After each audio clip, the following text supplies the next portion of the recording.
hadirin sekalian, kita bercakap kuat-kuat ni pun merasa bimbang. Sebab Malaysia seolah-olah diperintah oleh mafia. Kamu tahu tentu ya? Semua tahu? Macam mana dia masuk Malaysia tak ada rekod?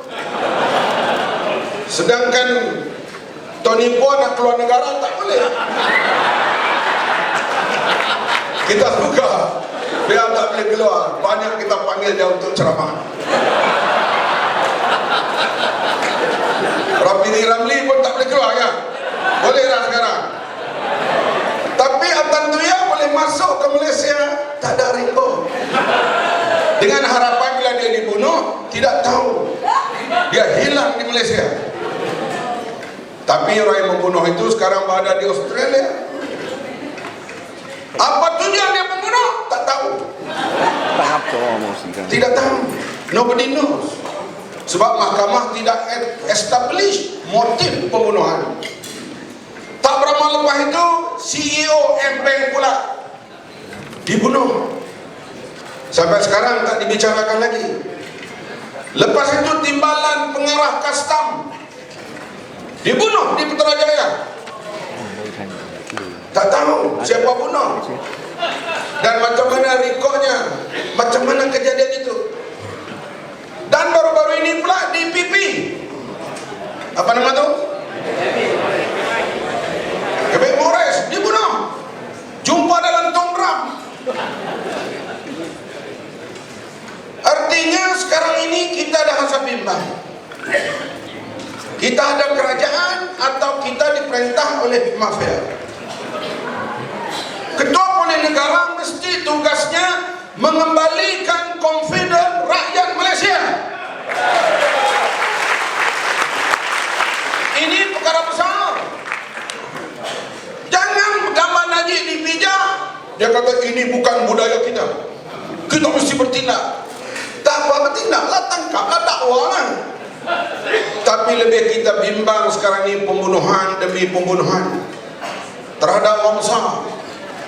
Sebab itulah apa nama seorang, lupa nama dia ni, Hamid Bado, timbalan SB. Beliau mengatakan kami susah nak bekerja kerana dihalang oleh orang atas.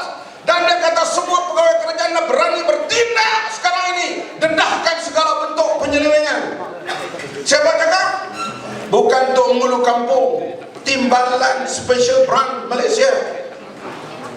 Artinya government officer, polis, everything semua dah sedar bahawa Malaysia sekarang out of order. Betul? Oleh itu tugas kita bersatu betul-betul. Pakatan Harapan kita kerja kuat, campaign di kampung-kampung. Kita akan lahirkan negara yang akan kita baikkan masalah lawan rasuah, baik ekonomi, kuatkan perpaduan, dan pilihan akan datang kita tukar pemerintah daripada Barisan Nasional kepada Pakatan Harapan. Terima kasih.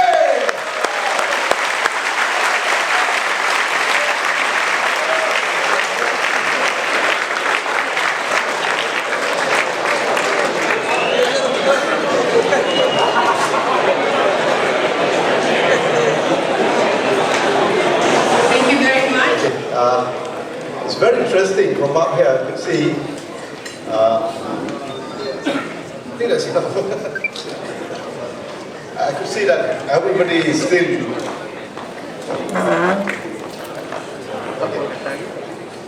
Everybody is still enthusiastic to listen for the sharings from our fellow politicians. They're going to furnish us without their latest answers for your questions. And it's very interesting. Normally, as a moderator, I would impose my own questions to the panelists. And normally, I would allow people from the floor to ask freely. But today, we have a different rule, which I have to play, which is to read the questions that have been written. I think that's enough. Questions that have been by the audience. So my role is not really a moderator, but a question reader, actually. Yeah. I choose the question. No, actually it was not me. Somebody else has chosen the question. I just read what they have chosen. So, after our committee have gone through all the questions, we found that there are a lot of similarities, a lot of questions overlapping each other. So we decided to choose, instead of reading, there are scores and maybe hundreds of questions, we have chosen few of them, and we hope that our friends here from Amanah, YB Rafizi and YB Tonipua would share with us their answers as brief as possible. Normally, politicians, they just couldn't stop when they started. Okay, let's go straight away to the very first question, actually being written by somebody. Name is not written here, but I think the question is directed to YB Tony. Okay, it sounds like this. How do you plan to navigate Pakatan Harapan plus PAS to go forward to ensure there are no electoral hate on collision between PAS Amanah or PAS DAP? I think YB Tony Pua is too optimistic that PAS is not needed at all. That's the first question. Number two, what can we do as ordinary citizens to push along the agenda to ensure victory in the next general election? So, YB Tony, please. Too optimistic. Masaya, if you are not optimistic, don't become a politician.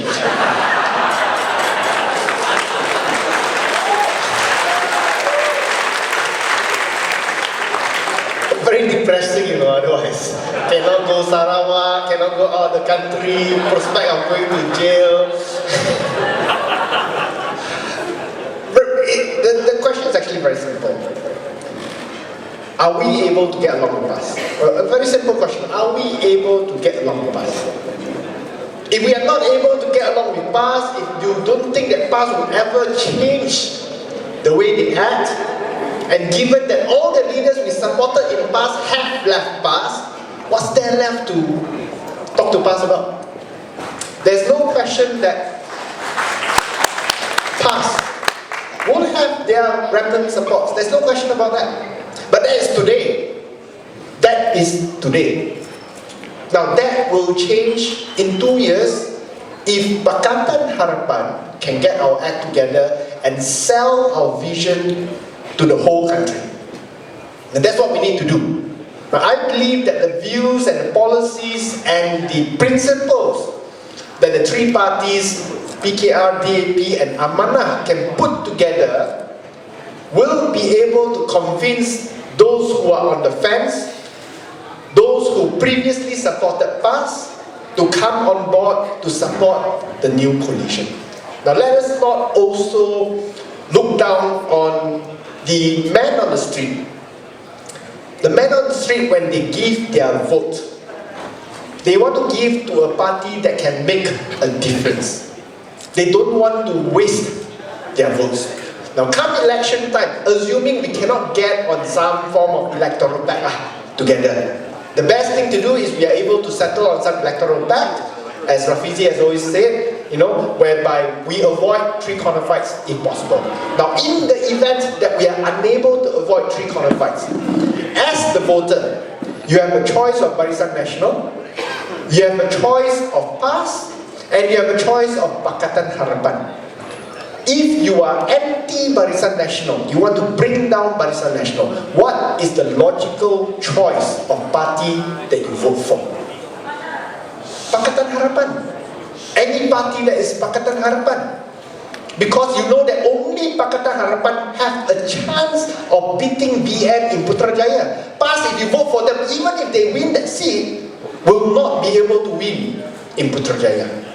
So, it is during these 2 years that we have to turn the ship around. And I think the ground, the population, Malaysia is right to be turned around because we have all all the issues, all the fertilizers that you need.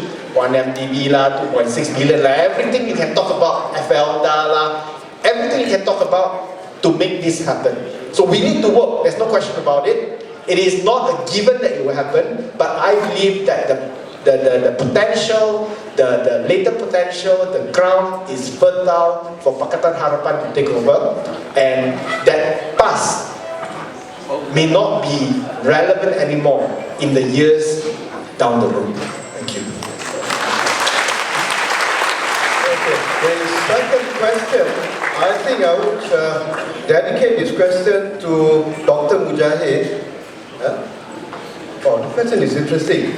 If pan, don't use the word pan lah. So kayu I've been telling our Amanah friends, never use the word pan. You know what the word pan means? Kayu. Bodoh macam kayu. So Amanah people, please stop using the word pan. Don't call yourself pan. Oh, that's my surname, You're pan. Anyway, okay. Okay, if Amanah wants to dispel the notion that the party is a stooge of DAP, why hold one of your earliest dinners in a Chinese temple?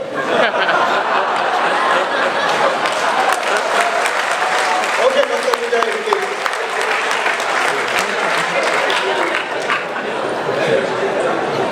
Oh, that's a very difficult question. Well, I would say thank you very much, Tuan Moderator and the rest. I would say that this notion of Amanah being the stooge of DAP, that need to be clarified. Number one, it's all about meeting to the point of principles. Now, if I support DAP because DAP is against corruption, does that mean I'm the stooge of DAP? Now, if DAP say we are against racism, and my party say yes, we are against racism, does that make me a stooge for DAP? So, what we need to educate to the voters and to the Malaysian at large is that new political parties meet based on principle. And that is what Amanah is doing. We meet based on principle.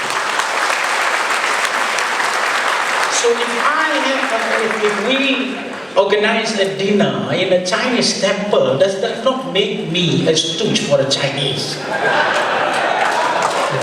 But if you ask me, that makes me more Malaysian, because I do not care whether it's a Chinese temple or a Hindu temple. So this is where we should be talking about.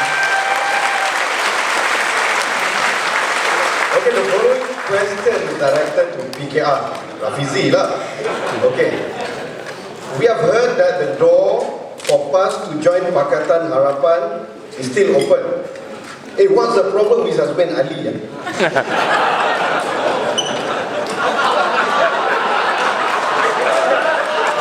He seems like a wild cat or wild cat. I don't know. What's your view? Okay. Why do you visit, please? It's the kind of questions that get you killed politically. And I think you should ask that question to Azmin himself rather than me.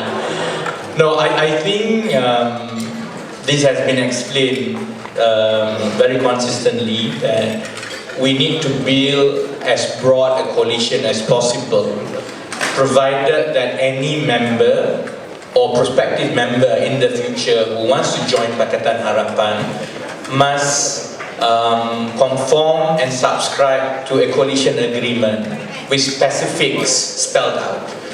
If PAS comes to a point of agreeing to the principles and policies and mechanisms of decision making in Pakatan Harapan, then I think PAS is welcome as much as PSM or any party for that matter is welcome in the future.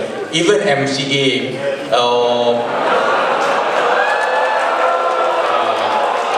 I was just testing and Tony Hua was whispering to me.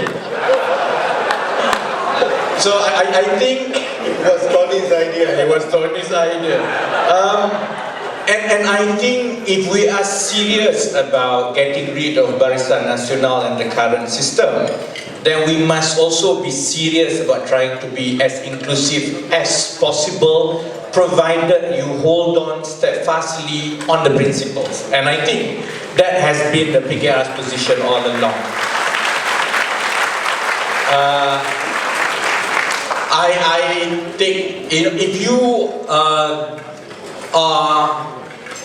think if you always get arrested by the police, you have this one option. I don't know how many lawyers among you. There is this one option under section 112, which is I will not give statements that incriminate myself. So for all the other questions, I will take that section 112, not to incriminate myself. You can ask others as well. Thank you. Okay. I'm not a policeman. I'm only a question leader. Okay, Dr. Zul, you did mention the word Sharia just now. You said that by establishing Amanah, that does not mean that Amanah, is rejecting Sharia. It's only a different version of Sharia. So that is a question for you. How would Sharia law fit into our constitution, and how will it fit into the other component of parties in Pakatan Harapan? Please go. Thank you, Dr. Moderator. Right. Ini soalan muncul lah. We anticipated all these questions. Don't worry, I'll try my best to forward an explanation on this. You may not have realized of how important it is in Sharia. The crisis and the endemic crisis faced by this nation, racism, embezzlement, corruptions, leakages, wastages, injustices, and you name it, the litany of all of this problem and to the proportion of a crisis is actually addressed by Sharia. And what comes to you when Sharia is mentioned is all about the penal code, the hudud, and the cutting of limbs and hands. Isn't that the case? And this is the gross misrepresentation of the Sharia. Let me tell you in no uncertain term that the supreme purpose of Sharia is to uphold justice. And on that basis, we, Amanah, upholds a verse in the Holy Quran, if I may, with your permission, quote this.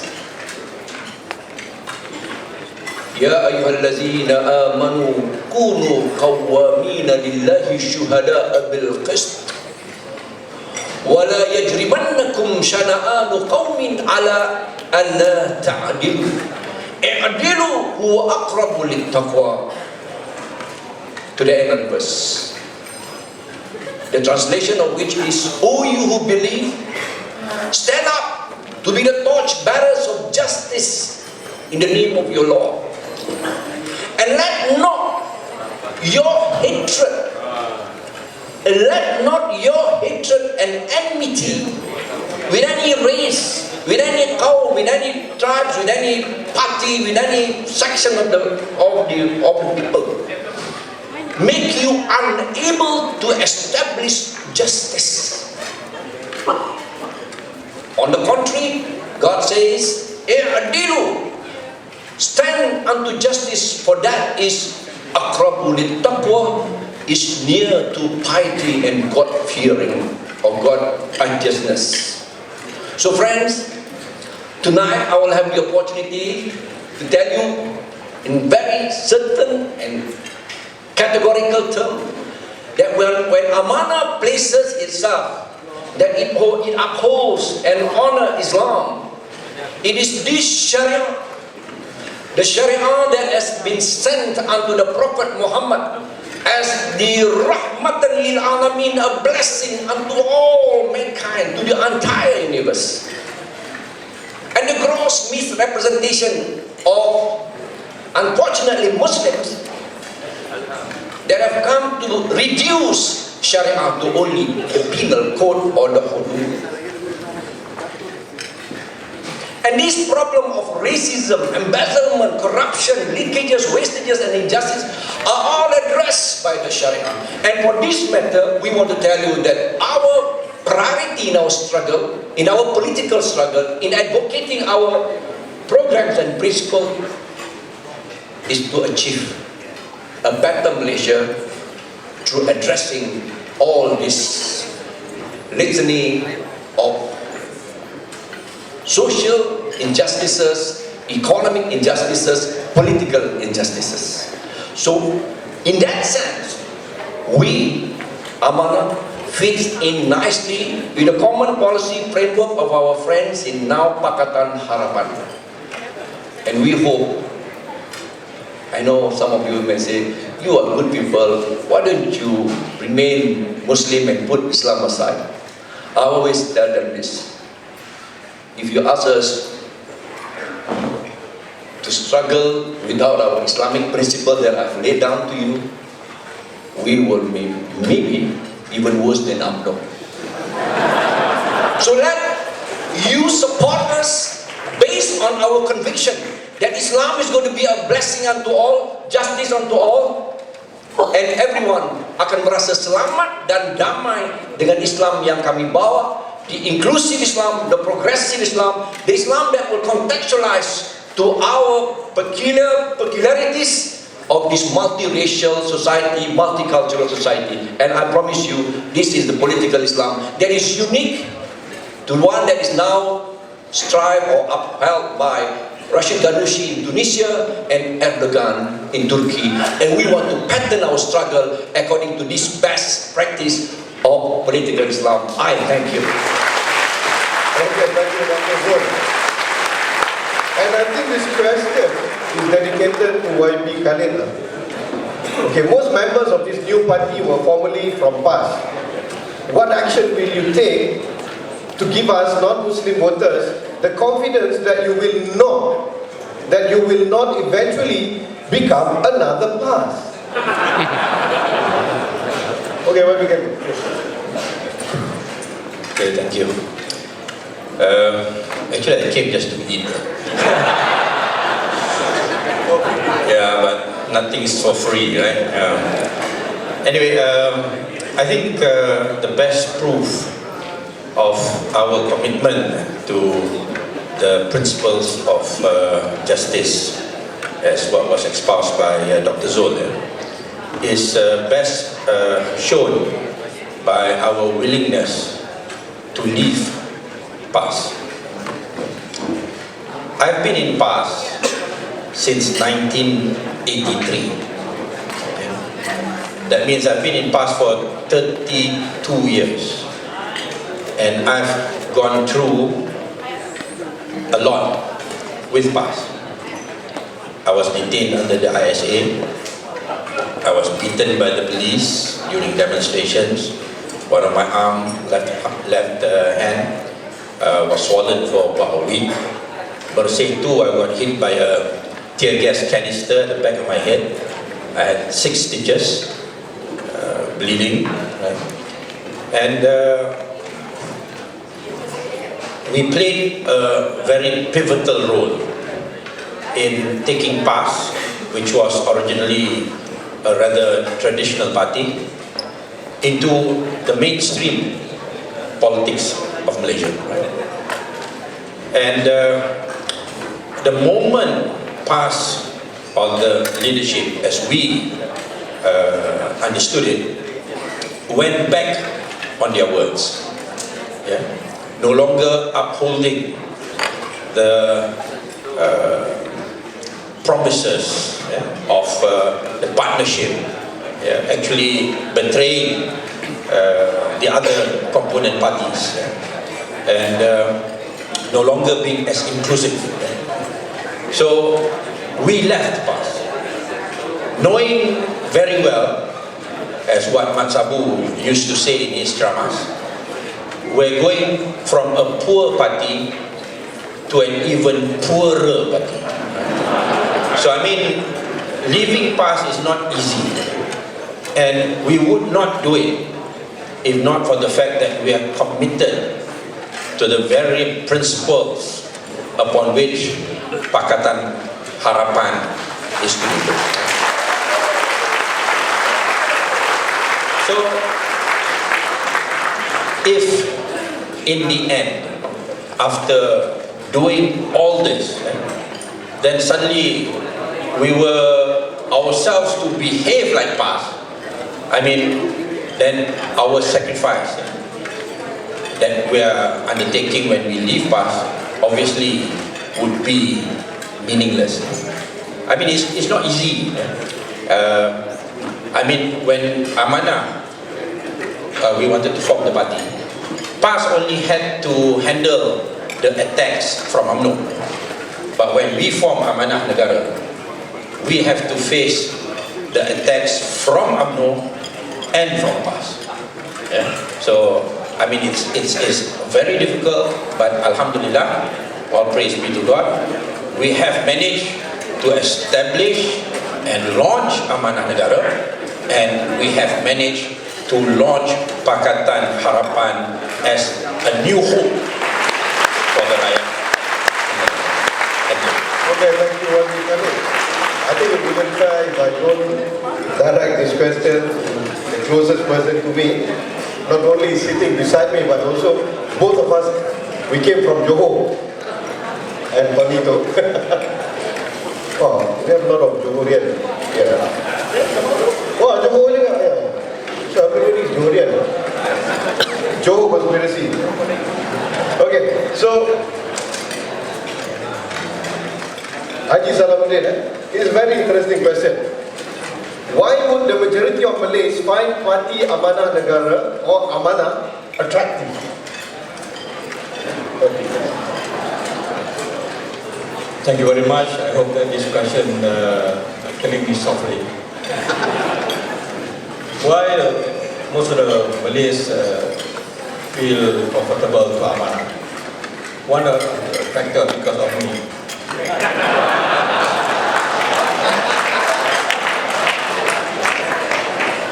I was born in 1961, and coincidentally my mother is Chinese. My father is a Malay, and that made me understand that to fight for the Malaysian.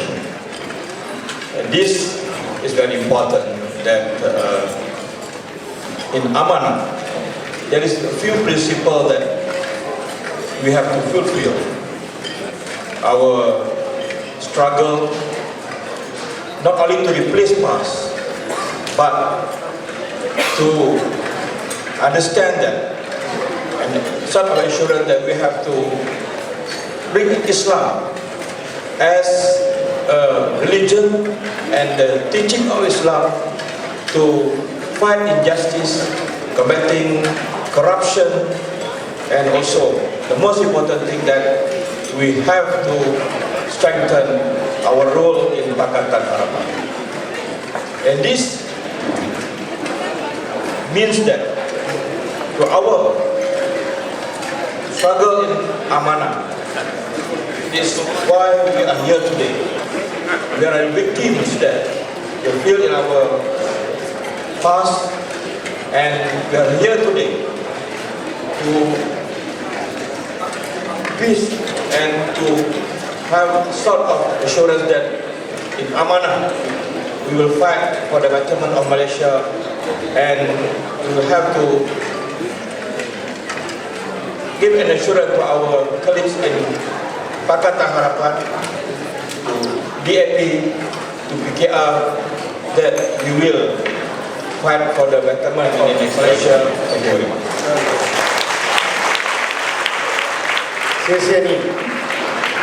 There's another similarity between me and Haji Salahuddin. 我们是一般华人。We belong to one family, Cina, Melayu, Johor. Tapi the Pontian saya Muapo.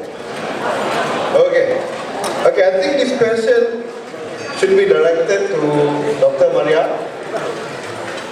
Tell us of your plans, I think Amanah plans, to reach the Malay heartland. That is question number 1. And question number 2 is very interesting. After you decided to explain to us your plans to reach the Malay heartland, and if you were offered 2.6 billion, what would you do? Interesting question. Thank you, Dr. Mazin. Assalamualaikum warahmatullahi wabarakatuh. Good evening, everybody. I just want to add to something what my previous colleagues have said. I think UMNO don't have to attack us. PAS is attacking us all. Yeah, UMNO doesn't have to attack us. And how I wanted to add a little bit about how do we appeal to the Malays. The past, I think, 50 years or more, it has been indoctrinated to Malay Muslims that the only political party in Malaysia is PAS. No other political party, Islamic political party, has the right to exist until we break this ice. So most people, especially the Muslim NGOs, have been all the while helping PAS because they have no other choice, no other Islamic party of choice. So when we come as a second Islamic party, the Malays will now have a choice and they will have to decide who is better, who is more approachable to them. And to me, I think Amanah is more approachable. We are more open, we are more practical, but at the same time, we still maintain our principles. I think the most important thing is to be principle-oriented, and we translate the Islam that is more substantiative rather than superficial. That's very important. The substance of Islam is more important than only the outlook of Islam. So it does not matter very much how you look outwardly, but it's how you express yourself as a Muslim and to be respected as a Muslim, rather than exteriorly you look more Muslim than other people. So I think for Malays, this is one thing that matters. And another thing is how do we get to the Malay heartland? One rule about Malays is that who is closer to them, who can reach out to their hearts and care for them, that is the party of their choice. Yeah, and we know this is what UMNO has been doing for the rural areas especially, whereby you can talk about corruption, you can talk about anything, but they take care of the pakciks and the pakcik in the kampung with their community programs. Yeah, so we have to be close, we have to put ourselves closer to them and to touch their hearts before we can start talking about what we are heading for. Because I don't think so they have the whole picture of being Malaysian. What is in their head now is being Malay, Muslim, and as we said earlier, to have the power within the Malays. And we have to reassure them that Amanah is here for all Malaysians. And I always emphasize the fact that if our policies in Pakatan Harapan and Pakatan Rakyat last time was that our policies will help all Malaysians based on their needs. And when we do that, the people who will benefit most from it are still the Malays. And not, because we are simply the majority. So whatever policy you do, you base it on the needs. Automatically, the majority of those people who would benefit from the policies will be the Malays. And they will not be marginalized because of this. Okay, coming back to that statement. You said that in order to try to win Malay votes, that you're going to address the issues of the needs of the Malays, etc. But if you notice, I think it's open. It's either you or any other Amanah leaders who wanted to reply. If you look, Malay voters, they seem are not ready to understand some abstract conceptual things. For example, we are talking about good governance. Dr. Dr. Zul, most of his words couldn't be understood by many Malays. I have to be honest. You talk about accountability, transparency, you talk about equality. No, they don't really understand that. And that resulted towards the poor turnout of Malays during Bersih War. Because you're talking about clean election, whatever, susah mau faham. But you're talking about Melayu tertindas. Wah, easy to understand. But you ask them, apa tertindas, mana tertindas? Tak tahu. You're talking. That is why I think the swing of Malay votes during the year 1999, it was very easy. It's not because of economic issues or whatever. They saw that this guy being beaten, his eye was swollen. I mean, Anwar Ibrahim lah. Easy to understand. They can see it. So they give their vote to Barisan Alternative, you still remember. And that was the only period where Malay swing their votes towards opposition. So I think it's either Dr. Maria or anybody would like to answer. Mujahid, okay, maybe. How in this situation you're trying to win Malay votes in this coming election? Basically, what the moderator has pointed out about the mata lebam, that was way back in 1999. We do not, and we must not at the same time underestimate the Malay rural, because at the end of the day, they don't care what rhetorics you talk about. It's about their livelihood. It's about the future of their children. So I, at the same time, must understand the Malay culture, especially in the rural area. I must understand also their fear. But at the same time, I cannot tolerate to be a racist. That's number one. Just because I want their vote, I have to be racist. No, I cannot tolerate that one. Number two, I think the whole politics that we are building today and the whole support that we received in the last election, even among the Malay, was not much about the ideological part of that political party, but it was more of the manifesto that we have to offer to the Malay and to the Chinese and to the Indian and to all Malaysians. So I would hope, after all this process that we have gone through and the reincarnation of Pakatan Harapan, it is now time to really do something that is substantive, something that is based on manifesto. And I think within these 2 years, if we can go around even to the Malay area within their special context, I think that problem will not arise. So I am on the belief that we cannot underestimate the Malay rural. They are now developing, and this is what we're doing, educating them and culturalizing them to the new horizon of politics in Malaysia. Okay, thank you. Could I just come in? I think we cannot talk about Malay as if they are homogeneous ethnic group.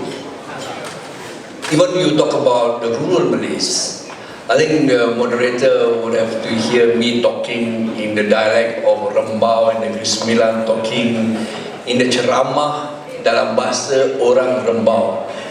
I don't speak, in the way that I'm speaking to you tonight. It has got to be, contextualized. You know that very well. Now, my point is, first, you've got to segmentize Malay. You're talking about rural Malay, urban Malay, educated Malay, Malay that have got access to information, Malays that are, and there are certainly hardcore Malays that you do whatever, they just vote UMNO, whatever. These are what Abang Mat Sabu would say, ini khurafat pemikiran ataupun what they say as these are doctrinal thing of the Malay psyche, that because they don't vote UMNO, then PAP will rule the country. And the Christian is going to come and take over, and they will change the constitution. So, fellow friends, I think that there must be first the importance of segmentizing your voters and addressing specific measures according to their needs. Now, in this regard, I would, and just to add on after all that has been said, which I, more or less agree with all my fellow colleagues, I would want to bring you a story of the second Caliph of Islam, who is Umar al-Khattab. If you don't mind, I'll spend another 3 minutes on this perhaps. It is the practice of the second Caliph to go around Medina to see for himself the state of welfare of people. And on one occasion, he went to a house, and his house maybe crying. And Umar knocked on the door, and there you are, a mother, stand by the door to say that they just don't have food to eat, to feed the baby. And the mother is actually, boiling the water as if it is milk that she is boiling. Omar is one of those promised paradise, one of the 10 that has been promised paradise. Sorry, I've got to tell this story to you. And look at the practical solution of Omar. Being one of those promised paradise, Omar did not get the mother to come, look, I am promised paradise by the Prophet. So come with me to have a special prayer. I'm going to supplicate prayers and you're going to say Ameen.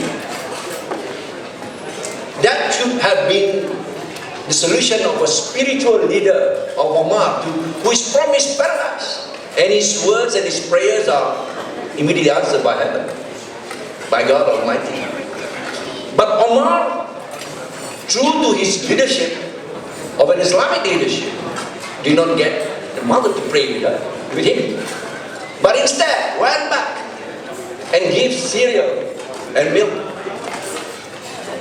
to the mother. And not only that, Omar cooked for the mother. And they then enjoyed the meal cooked by Omar.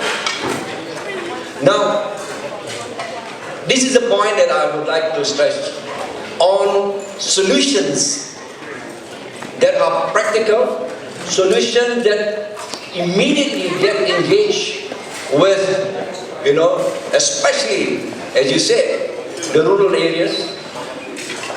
As Dr. Maria emphasized, talk is one thing, words are another, but getting down on ground zero, serving in the most humble of ways, delivering.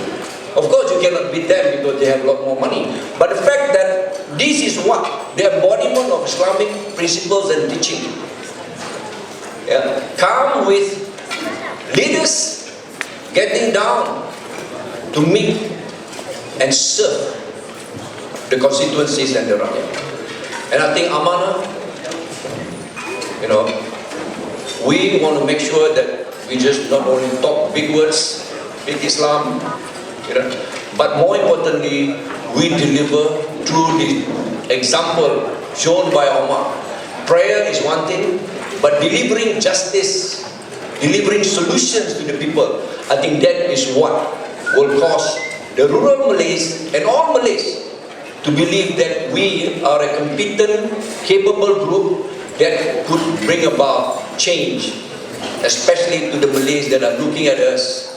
Because you're not against policies of the government, but the abuses of NEP, the new economic policies and all others. This is what we are against. And we must provide, if I may conclude, we must provide not just better, but a different solutions to the problems of the Malays. Actually, the question is on Malaysia, but as well, solution to all these crises and the problems faced by this nation. I thank you. And that is the challenge on Amanah and as well Pakatan Harapan. Thank you. Okay, thank you, Dr. Zul. Okay.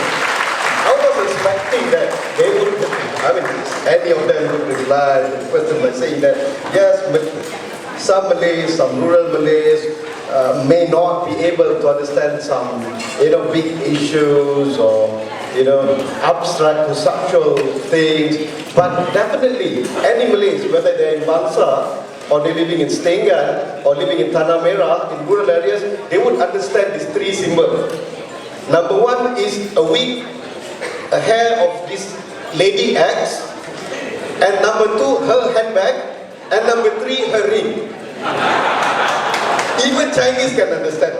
Okay. Okay. So that has been our campaign all along. No, I'm just joking. You know that.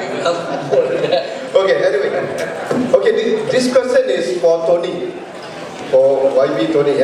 As one of united opposition faction in the country, what is the Pakatan Harapan stand on TPPA?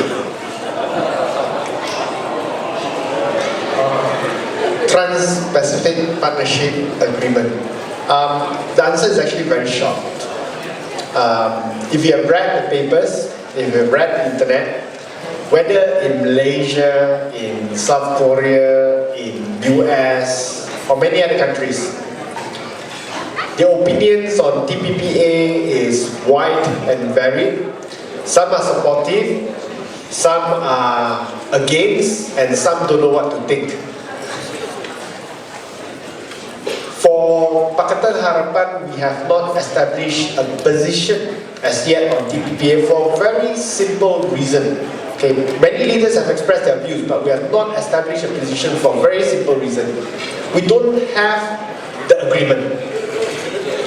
The devil is in the details. We have to balance out the pros and the cons. There are going to be pros and there are going to be cons. It's going to encourage competition, and if competition allows our GLCs to become more competitive or our government to become more prudent, that's a good thing. The cons is if our medicine prices are going to go up and the impact is 20%, that's a terrible thing. But we don't know any of this. If our medical cost goes up by 1%, but our government savings can go down by 20%, perhaps we need to think about it in detail and debate. So we are waiting, and our position has always been very consistent. We want more details from the Ministry of International Trade and Industry. Table in Parliament, show us the entire document. We have been promised that the document is coming in a week or a month's time. In a month's time, it's 2,000 pages long. We have to go through that 2,000 pages and identify the red flags before we can come to a firm conclusion whether as a coalition we will back or we will object to the agreement. I think that's fair to the people out there so that we don't disadvantage anyone who may actually benefit from such an agreement. Thank you. Okay, thank you, YB Tony. Looking at the question, it's very funny. This new party and this new Pakatan has different names.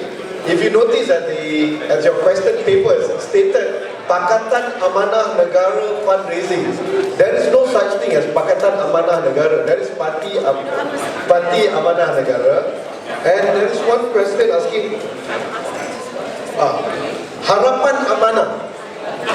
Wow, I don't know what do they mean. Okay, anyway, so okay, let's go to Haji Salahuddin. There's a very direct question actually. Without Sabah and Sarawak, your Harapan Amanah, it's not Harapan Amanah, it's your Harapan Baru, the Pakatan Harapan will never capture Putrajaya. Without Sabah and Sarawak, you can never capture Putrajaya. DAP has its Impian Sarawak as community project to the rural people in Sarawak. Thus, Amanah has similar community project for rural Malays in Peninsular Malaysia and also in Sabah and Sarawak. Thank you very much for the question. We're still very new, frankly speaking, and we don't want to talk big about our role in Sabah and Sarawak. But we have our friends, our strong coalition, DAP and PKR. We have to realize about that. So, in terms of Sabah and Sarawak, we formed our coalition already, the name of Pakatan Harapan, and we gave them autonomy, sort of autonomy, the Pakatan Harapan based in Sabah and Sarawak to take the best about our performance, our way forward in Sabah and Sarawak. Back to the real politics, I just want to add a little bit about how we're going to attract the Malay vote, especially to win Putrajaya. In real politics, I think we forget about, for example, the parliamentary seat like Kota Tinggi, like Pengerang, Parit Sulong, for example, Gua Musang. It's very hard for us to win this kind of parliamentary seat. But Amanah will focus based on our research on the what they call it in the middle class area. We focus on our new Malay votes in the suburban area. This is where the place that we must focus, and we have no much time to face the next election. So based on this criteria, and I was appointed as head of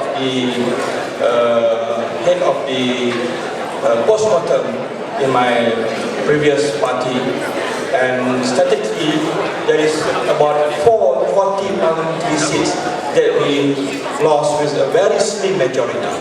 So this area, we must focus on this area so that Amanah with the Pakatan Rakyat can strategize our best strategy how to win this 40 parliamentary seat is a very major, so that in the near future our goal and our objective to capture Putrajaya will come true. Thank you very much.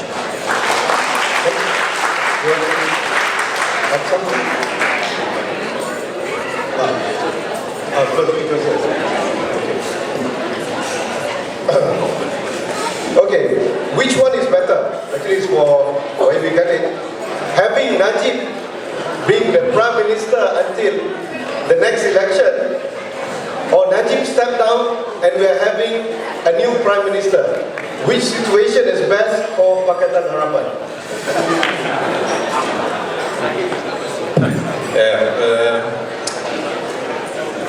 Everybody thinks that it's better to keep Najib as the Prime Minister until the next elections, so that they say when the elections come, we can win hands down. The problem is our economy may have gone down the drain by then. So I personally do not agree to the approach of just keeping this Prime Minister who's slowly but surely destroying our country, just so that, you know, when we have the elections, then we have an advantage. I mean, with the way that they're using racial politics now under Najib, by the time of the next election, we may be at each other's throats. Our economy may be, the damage may be completely irreversible. Our national savings may have been halved. Our national debt may have been doubled. And I don't think that he should stay even for an extra day. If we can get rid of him yesterday, we should have gotten rid of him.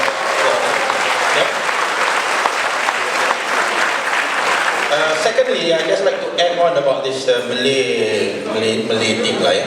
Malay Melayu ni, they're not from Mars. They're not a special breed of people who cannot make sense of things, right? So I think the main problem, and this is why the late Tok Guru Ni Aziz is very exceptional. I just like to share a story which was told to me by Ustaz Awam. When they wanted to form the state government in Perak, PAS only had 6 adun. There were some PAS leaders who were saying PAS should negotiate with UMNO and form the government.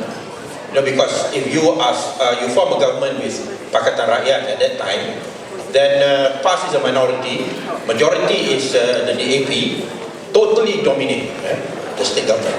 So this is what some PAS members, of some PAS leaders said. But Tok Guru Ni Aziz said, no.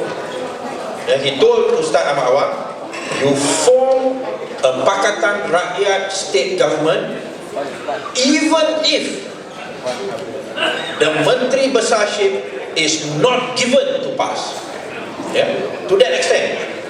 I mean, you form a state government under Pakatan Rakyat, even if Datuk Seri Nizam doesn't become the Menteri Besar, it's okay. What's important is to free the Malays from the kind of mental indoctrination that is the weapon of UMNO Barisan Nasional, right? So if you form a new government, you prove you can govern, then you can tell the Malays, look, it's proven not only UMNO Barisan Nasional that can govern, and you free the Malays from this kind of mental block which has been imposed on them, right? So this is very important. Right? So the problem with the Malays is we have to free them from the clutches of UMNO Barisan Nasional. We have to change the mentality of the Malays by giving them the right information. I mean, Penang, DAP, if you listen to the UMNO propaganda, I mean, the Malays are dying in Penang. So I think, and I've told this to Guaneng, what we should do is we should take the Malays from the kampongs by the busloads and take them for a trip and a holiday in Penang. Then you change the Malays, because there is no shortcut. There's no shortcut. Like what Dr. Mazli was mentioning about how to change the Malays, how to get the support of the Malays. The Malays supported Anwar Ibrahim because he came up with a swollen eye and all that. Okay lah, those are emotive issues, right? But there is no shortcut. We have to free the Malays from the indoctrination of UMNO. We have to give them the information. We have to give them the understanding. And it's not easy, but it has to be done. And based on this, we are confident that we can bring about change in the country, right? So I think the non-Malay community, the media, your social structures and culture and so on and so forth have helped you. So the Malays have been prevented from understanding this, because of the utusan TV3. The UMNO doesn't care. If the Chinese don't support them, it doesn't matter, as long as they can have 60-70% of the Malays supporting them. So they keep the Malays under close control. So we have to free them from this. In Selangor, Alhamdulillah, we have managed. Because when we take over the government, we have managed to change the Ketua Kampung, we have managed to change the JKK, we have managed to change the mosque committees, we have managed to change the surau committees, we have managed to change the Ali Majlis, we have managed to change the power structure within the Malay community, and we believe that because of this, UMNO Barisan Nasional has no hope of winning back Islam. Talking about Selangor, I'm not sure whether YB Khalid still consider himself as a member of PAS or as a member of Amanah.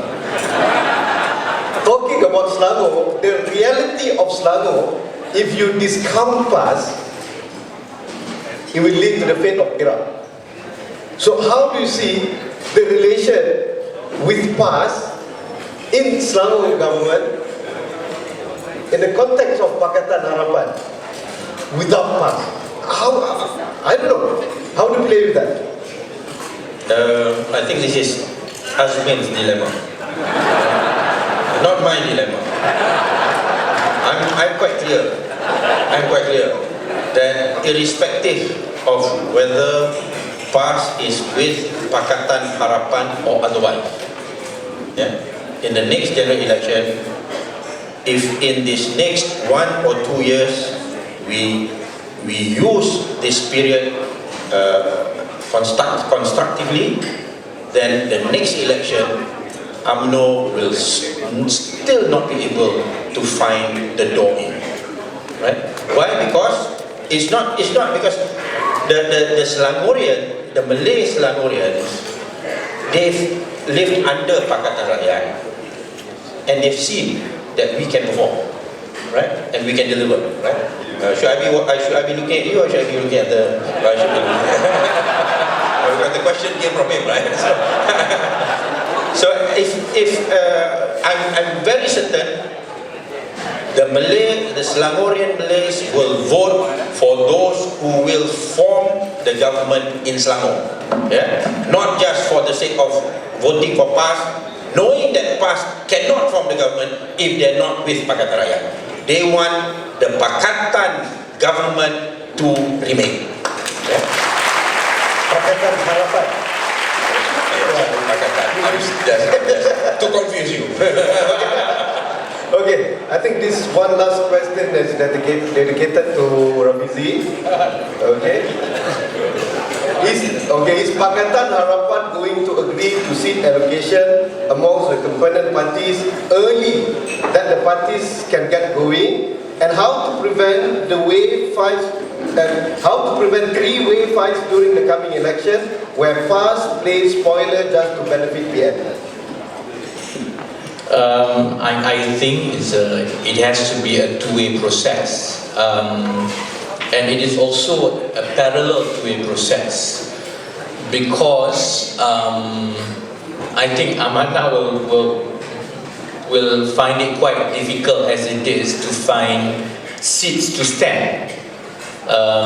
My opinion about why I support Amanah all along is because I think the mandate that was given to those past seats which were won in the last general election overwhelmingly was the mandate for the idea that Pakatan Rakyat then brought. And after what had happened in the last 2 years,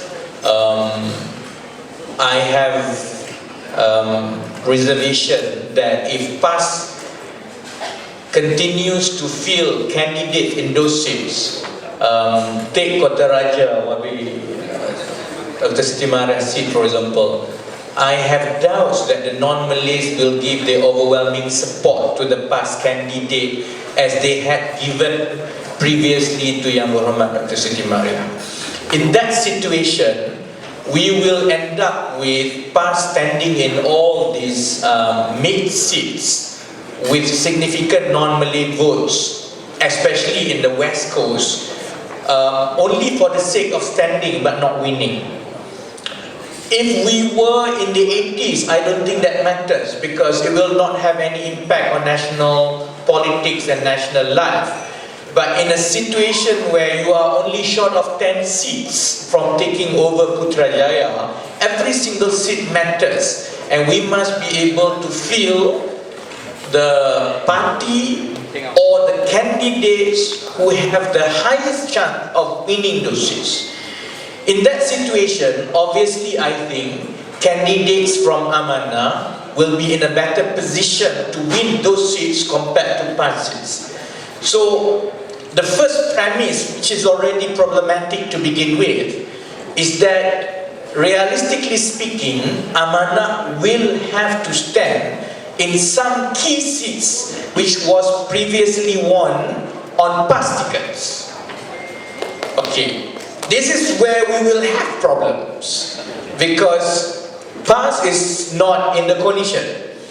So it is not so much a question of whether Amanah and PKR and DAP can agree to a one-to-one seat internally within Pakatan Harapan, because obviously we can agree, but perhaps in order to make sure that Amanah will have the best chance of winning the seats, this is where it is the tragic and strategic burden of PKR to be the middleman, because we must bridge the gap and the engagement with PAS to make sure that finally is the Pakatan Harapan, not only internally but also together with PAS, can come to an overall one-to-one seat arrangement throughout the country to make sure that the best parties can win the seats that we stand, so that we will pass the 112. Now,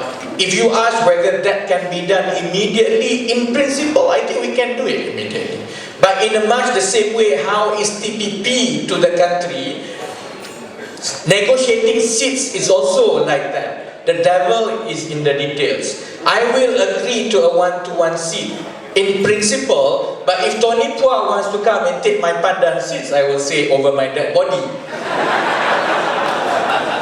So it is one thing to agree on a principle at the Pakatan Harapan, and also, which I think even with PAS, publicly, PAS has never, well, there has been some different statements, but I think more consistently we've heard that PAS will agree to a one-to-one contest arrangement. But so I think publicly no one is going to dispute that there will be a one-to-one. We will strive towards a one-to-one. But I don't think it is something that can happen immediately, and most importantly for Pakatan Harapan, it is a chicken and egg question.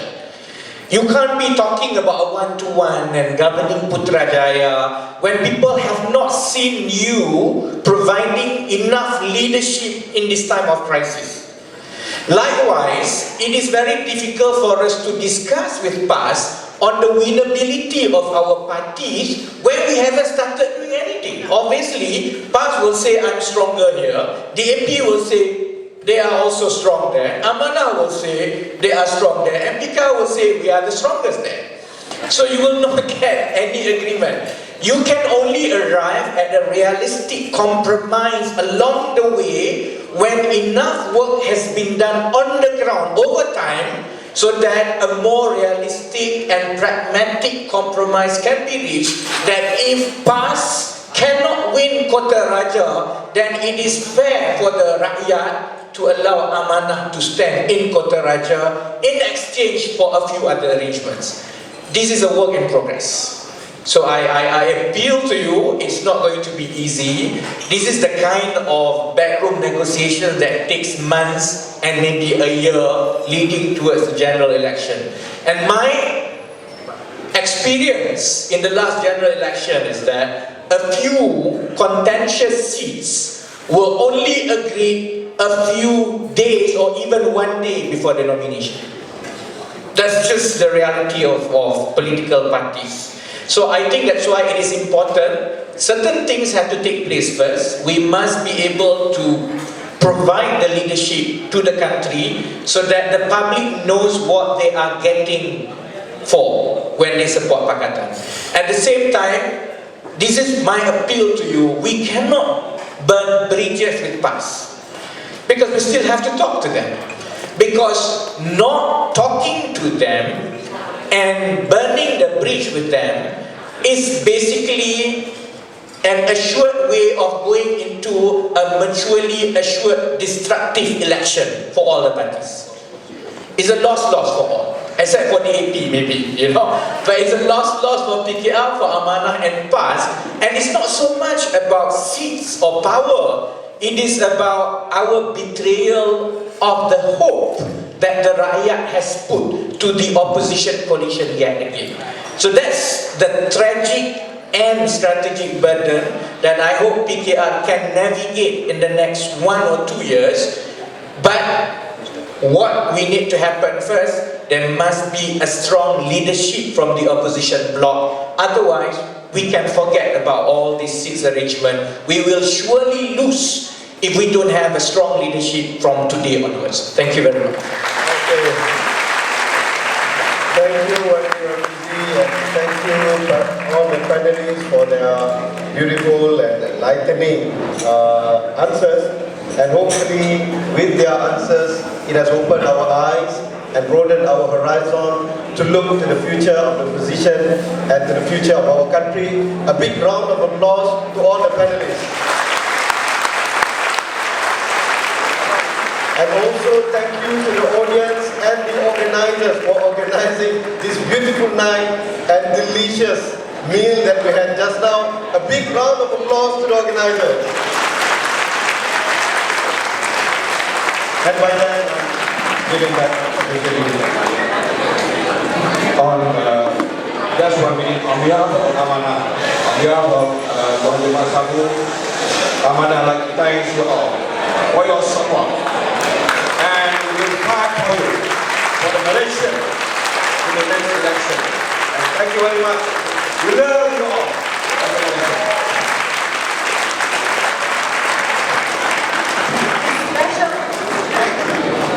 A special announcement, ladies and gentlemen.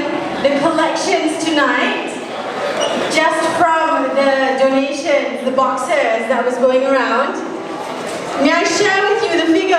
It's incredible. RM, not rupiah, RM 40273, 40,270 ringgit. So thank you so much for your generosity. Thank you so much for your support. Let us all now, in this spirit of togetherness, stand up and sing Negaraku together.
Very good evening to all guests here. Very good evening to the entire leadership of Parti Amanah Nasional Sekarang.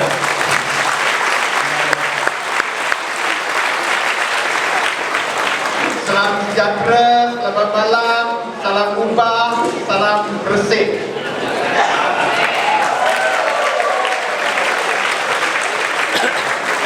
I have 10 minutes up here,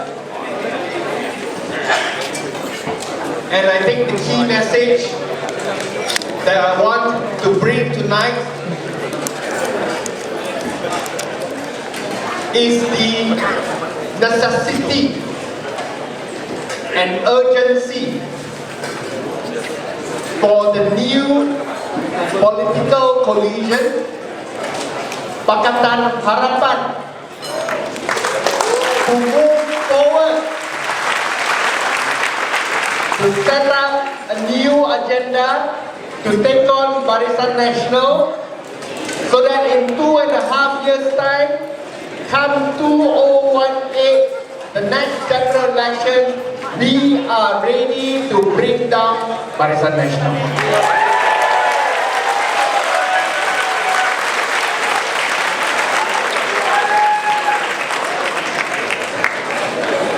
There were critics out there.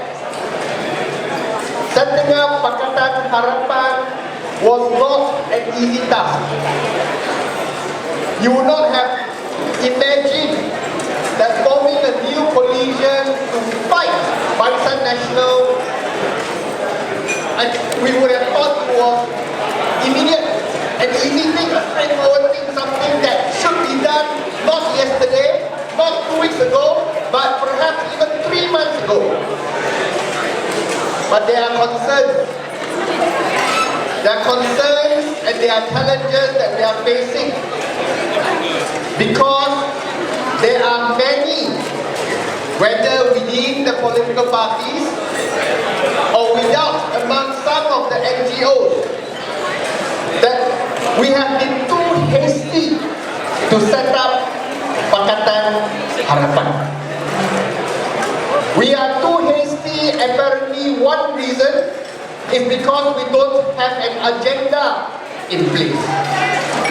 I don't find that reason acceptable. Why do I not find the reason acceptable? Very simple. There's no reason why we can't form a new coalition and then sit down together to thrash out a new agenda to take Malaysia forward. What's more, these are the very same people who were promoting Pakatan Rakyat of the past. We have Mat Sabu with us. We have Dr. Zulkifli Ahmad with us. We have Dr. Mujahid Rawa with us. We have Khalid Samad with us. We have all the other MPs who are working to promote Pakatan Rakyat before, working closely with DAP and PKR to make sure we achieve a record victory in the last general elections. So there is no reason to believe that this new Pakatan Harapan, a coalition between DAP, PKR and the new party Amanah, cannot work together and cannot or will be unable to come out with a new common policy platform that will be able to convince the people of them. Now the second reason among a few people is that we cannot win if we do not have the support of PAS. Now there is the elephant in the room. Can we win the next general elections if we do not have PAS with us? Yes. Yes. Now 2 parts. My answer comprises of 2 parts. Number 1, even if the assumption is PAS still retain a lot of support, particularly among the rural Malays in the north. How do you work with a party that refuses to work with you? How do you work with a party that perpetually opposes coalition consensus? How do you work with a party that don't even agree on a common person or leader for the position of the Prime Minister? Let us not forget, earlier, when Dato' Sri Anwar Ibrahim was supposed to contest in Kajang to become the Menteri Besar of Selangor, before he was convicted and disqualified from contesting, who objected to Anwar Ibrahim? Hadiawan. The support from PAS during the by-election campaign was there but was cold. The people who came to support Dato' Sri Wan Aziza, PAS came, but are all the leaders present in front of you today, not the conservative faction of PAS.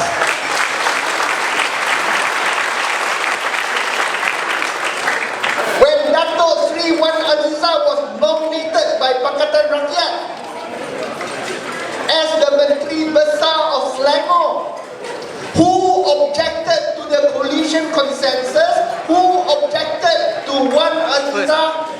from becoming the Menteri Besar of Selangor.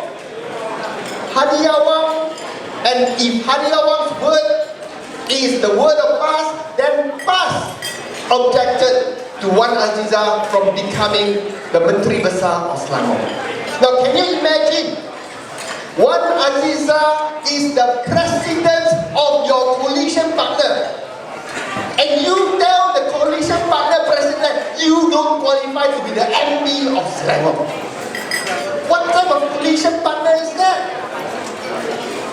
And after that, despite repeated agreement within Pakatan Rakyat that the implementation of hudud requires consensus and discussion within Pakatan Rakyat, Hadi Awang and PAS acted on their own to submit a motion seeking the implementation or approval for the implementation of hudud in Malaysia, as well as the approval for Kelantan to amend its hudud or syara enactments. There was no discussion with any of the rest of the coalition partners. Now, do we now still wait for PAS, hoping that they will turn over a new leaf? And if they do turn over a new leaf, can we trust PAS going forward that if they win in the next general election, they won't collaborate UMNO and they will still work with us? No, no, can no. No, no, no. Do you guys still trust PAS? No, no, no, no, no.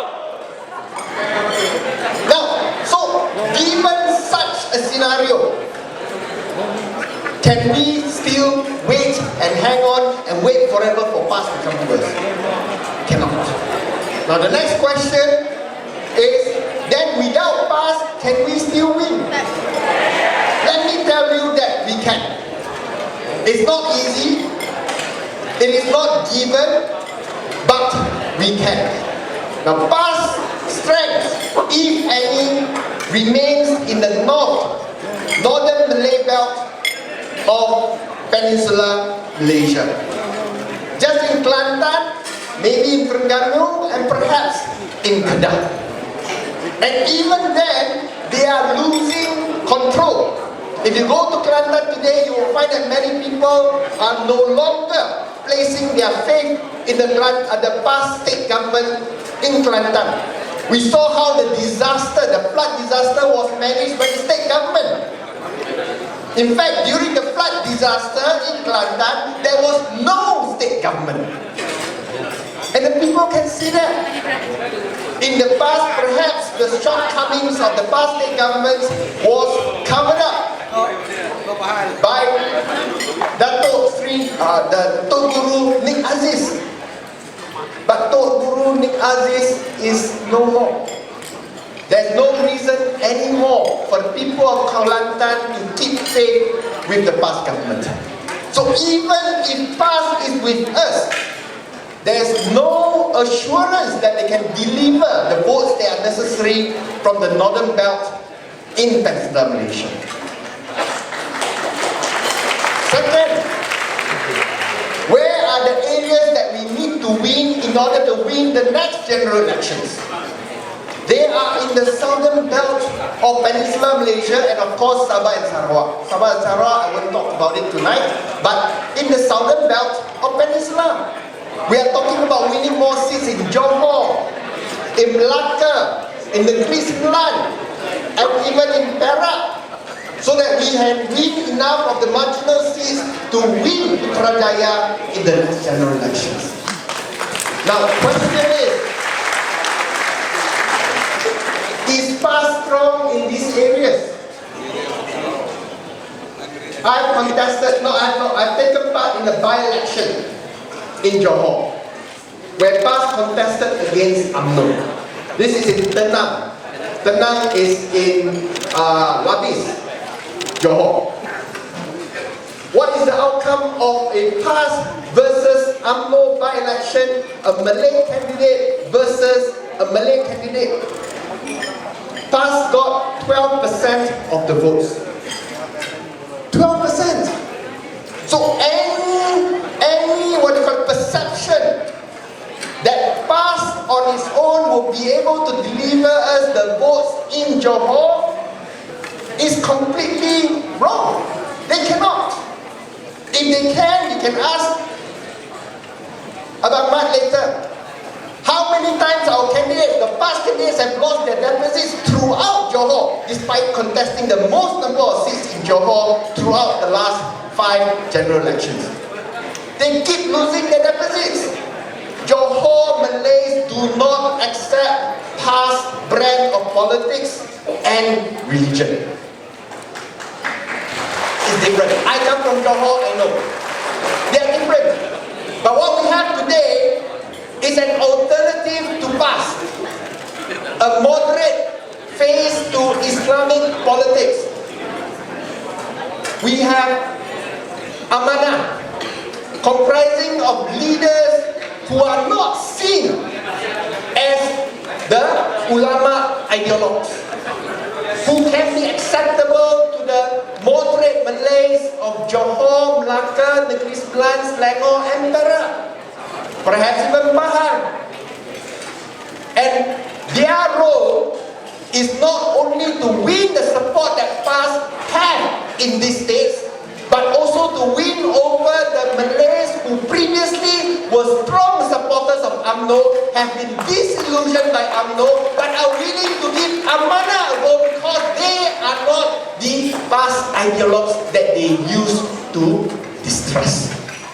And it is this area, the middle ground of the Malay belt, the southern Malay belt, where whether we can win Putrajaya or not in the next general elections, that is the venue, those are the constituencies where the elections will be decided. And that's why DAP and myself fervently believe that if we work hard with this new coalition, who have no dispute at all with one another, who have no conflict in ideology, who have no conflict in principles, will be able to work for the next 2 to 3 years to ensure that we gain the trust and belief and confidence of these people in these constituencies to ensure that we will win enough seats in the next general elections. I'm very happy to be here to see so much support for Parti Amanah, and we hope that the support will continue. I know that they need money. It's not easy setting up a new party, and they need money more than anyone else for the simple reason that they need to go to the most rural of all constituencies in Malaysia to ensure that victory will be secure in the next general elections. So thank you very much for the support shown to Amanah. We look forward to a vibrant solution. We look forward to Pakatan Harapan as the party that will give hope to all Malaysians to defeat Barisan Nasional, to give a better future for all our children and future generations. Thank you very much.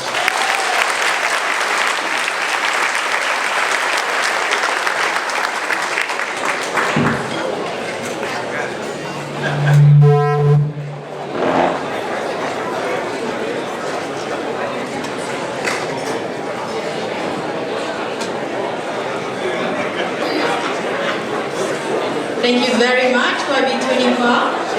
A special announcement.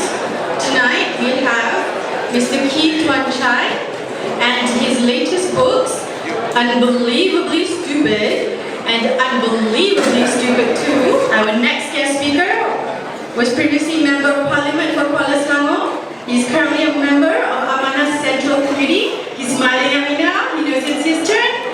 Come up to the stage, Dr. Zulkifli Ahmad, Strategic Director.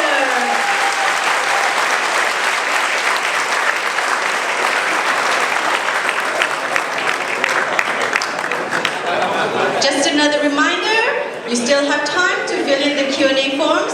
I'm sure after Dr. Zulkifli's speech, you'll have even more questions to ask. So please don't be shy, fill them in, and pass them to one of the committee members. Thank you.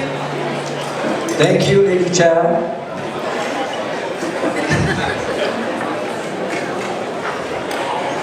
I run out of words, honestly, to pay tribute and salutation to all of you distinguished fellow Malaysians.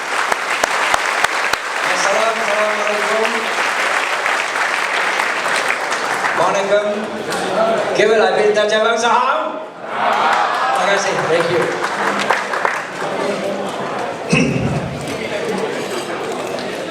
I want to make sure that that picture is me. Honestly, that is handsome. This is more. I just came back from the pilgrimage from Makkah a few days back, and one of the reasons why I wanted to be here earlier was because of this dinner. I must say that 1,000,000 thanks to all of you. From the bottom of our heart, we express our gratitude. I know what is to come. It's not going to be easy questioning for us tonight. And I'm sure you're going to shoot at us. No free dinner, yeah? No free lunch. Let me begin by saying, evil and injustice will thrive when good men and women sit at home. But you here, you manifest that you are not going to be sitting idle at home. You are with the force of change, the force of Pakatan Harapan. And thank you very much indeed.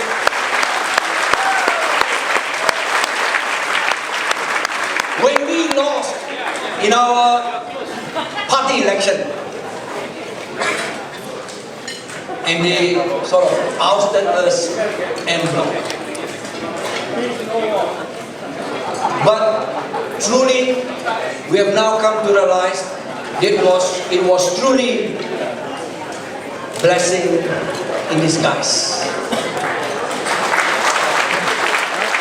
Tonight, as you have been informed 2 days ago, that the Register of Societies has finally accepted the name of Parti Amanah Negara that will replace our, I must say, friends from Parti Persatuan Pertumbuhan Sekerja, who were very magnanimous and gracious enough to allow us this platform so that they can see together a better Malaysia. A big applause. Some of them were over here. Brother Roman, if you don't mind standing, please. A big applause to Brother Gopala and his friends that have been gracious to allow us the political platform of Persatuan Sekerja Voters Party. Friends, I don't have much time. I have a lot to say, but let me say this.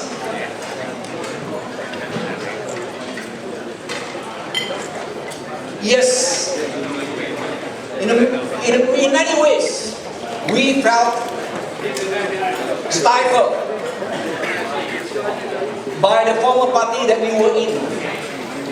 We have expressed, and we wanted to express Islam that we espouse. Islam that is justice for all, Islam that will provide prosperity for all, Islam that is against discrimination, Islam that will provide an egalitarian, equitable, equal societies. But now, with Amanah, we are free to express and advocate all these policies, and we hope that you will give all the support to our policies. I know very well you will be shooting at us later with all your Q&As, or your questions rather. And I would like to allay your anxiety and concern. If you think that we have forgotten and do not advocate Sharia, that is truly wrong. But Sharia in our sense is a Sharia that will provide justice for all Malaysians. Sharia that is against racial discrimination and racism. Sharia that will enhance equality, transparency, accountability, on the part of those that governs, so that they provide a good governance and the best governance for a better Malaysia. That is what we meant by Sharia, that will give rahmatan lil alamin, a blessing unto all humanity and to all Malaysians. And we will have a chance to discuss this in the course of the Q&A. And that, I know, are the special things you want to ask us. We reserve it, we keep it to the Q&A. So fellow friends, I wouldn't want to go as detailed as my YB Tony that has elaborated to you over the scenarios that is to come in the GE project. But let me tell you this. We are committed not only to do it better, but really to do it differently. Because this nation, a nation that is recognized by the World Bank as one of the richest nations on this earth by way of resource per capita. But unfortunately, we were equal to South Korea, we were equal to Taiwan and Singapore in the 70s and 80s by way of income per capita. Now they are 3-4 times ahead of us. Why? Because of leadership. This leadership of the country has overstayed their welcome, and through their litany of corrupt practices, we have come to fail to have a fair state and a failing state. Therefore, fellow friends, be with us, back up, because for a start, let me conclude by saying I was convinced by Madam Hall, by Dr. Joe Bucks, by Puan Anna, by Dr. Lau. The reason why we are keen to have this is because they say that tonight we will be able to take home 2.6 billion ringgit Malaysia. There is not one among you that will be gracious enough, not from the Arab group, from Malaysian. If I get about 1%, then I will be very happy. Thank you, and thank you again. We will engage in the discussion. Thank you all for coming again and again. Thank you. Thank you. Terima kasih.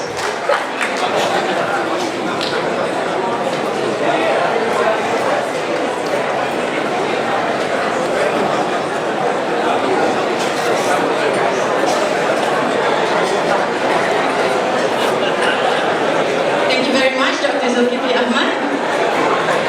So we heard tonight from a leader in DAP. We've heard from an Amanah leader. Would you like to hear from a leader from Kepada? Tonight's representative from Parti Keadilan is the Member of Parliament of Bandar. He's also the Vice President and Secretary General. Let's welcome YB Rafizi Ramli.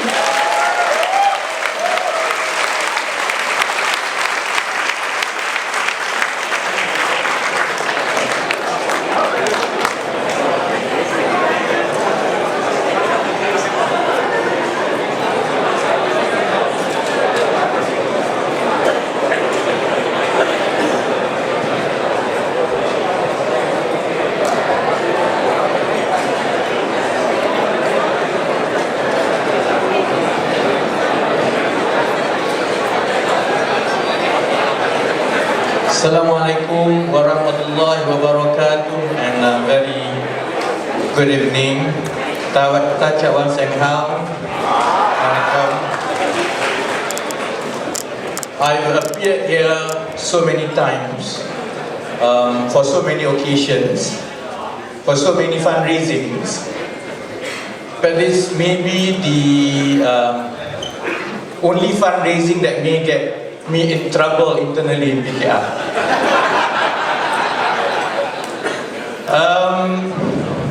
It's good to see everyone, and I feel honored to be part of, although quite from the outside, to be part of the birth of a new party which hopefully will help us bring closer to the objectives that all of us have been working for. A truly Malaysian society that is not being differentiated by religion, race or your background.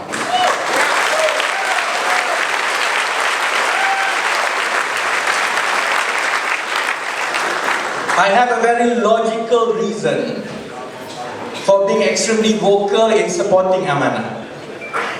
Of course, for that, I think, and the press are all here, I'm aware, and they will write about this. I'm quite raw in politics. In fact, I never planned to be in politics. I got conned to be in politics. And trust me, even if Mat Sabu tells you something, think twice. Don't ever trust politicians 100%. I went through it myself. I'm quite raw in politics, and I learned that in politics, especially in Malaysia, if you show your card too obviously, it may not be good to you politically. And I think this is the lesson I learned about the whole Pakatan Harapan and Amanah. It seems that an idea that is very logical to me, that looks very good, not many people out there may actually subscribe to that idea. And now I think I would like to take the opportunity tonight, at least to be a devil advocate, to present to you some of those contrasting ideas so that you appreciate how difficult it is for us to bring together different parties of different ideologies and inclinations towards a common objective of not only getting rid of UMNO and Barisan Nasional, but most importantly, make sure that we don't repeat another Barisan Nasional in Putrajaya. And for that matter, that's why it's very logical to me that any political coalition, if you want to sell this political coalition to the public so that the public can give a trust, can invest time and money so that we can replace UMNO Barisan Nasional, first and foremost, the public must have full confidence that they get exactly what they bargained for. And that's why we should have learned our lesson that any political coalition must have cohesiveness, must have very clear terms of reference, must have very clear policies about what we will and we will not do should we go to Putrajaya. And for that matter, based on that logic, naively, I say I will show my cards from the very beginning that I will support a new progressive Islamic party, because only a new progressive Islamic party can understand how it is to navigate a multiracial Malaysia while at the same time making sure our multiracial society understand what is truly a Muslim society.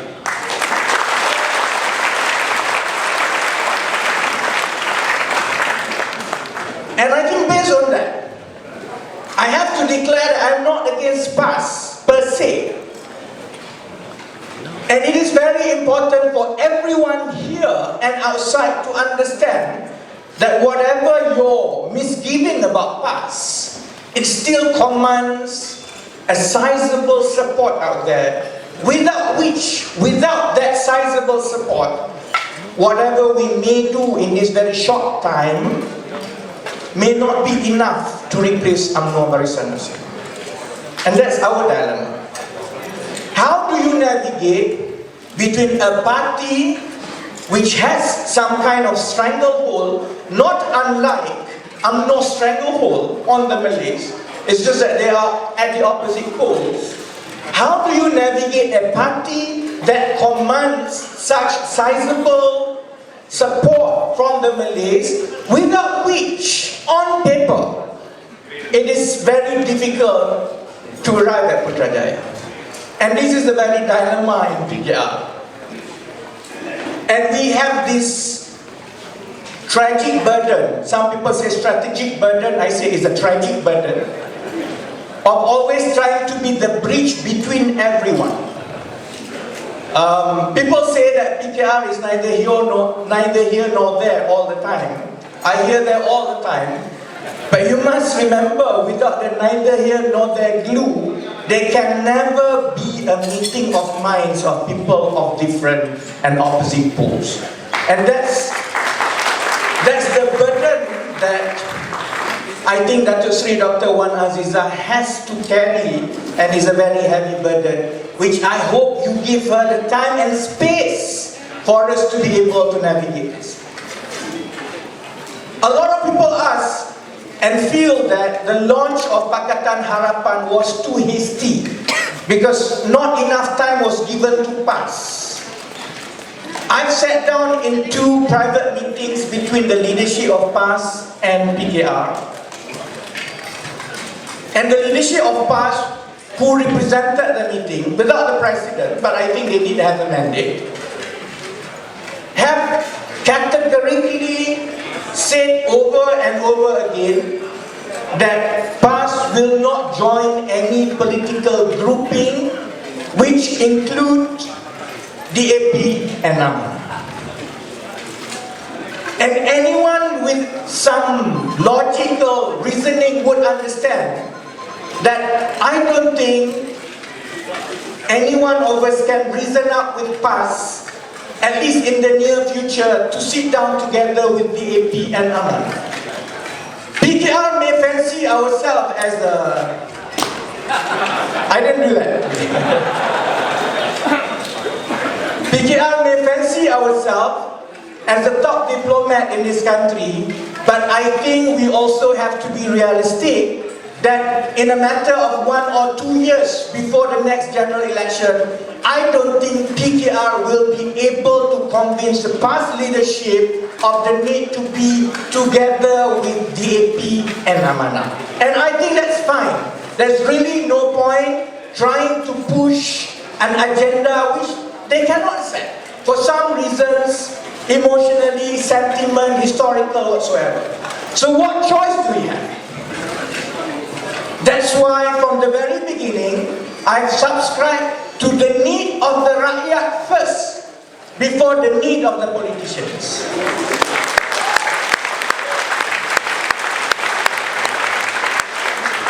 And irrespective of what happens to PKR internally within this 1 or 2 months, no one in this hall, outside the hall or anywhere in the country can contest that without a strong and unified opposition, it is equivalent to allowing Najib and Rosmah to continue as if there is no tomorrow in plundering this country.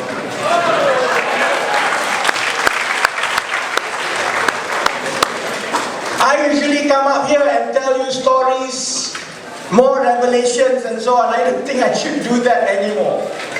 Everyone and anyone is convinced of one thing. I was in Singapore in the last few days, and people ask me about how divided Malaysia is. I said that's not entirely true, you know. I have never seen Malaysians disunited ever. Of all the many differences and problems that we have, every Malaysian, including Mahathir and the Sultan and the King now, can agree on one thing, which is Najib is so bad and he has to go.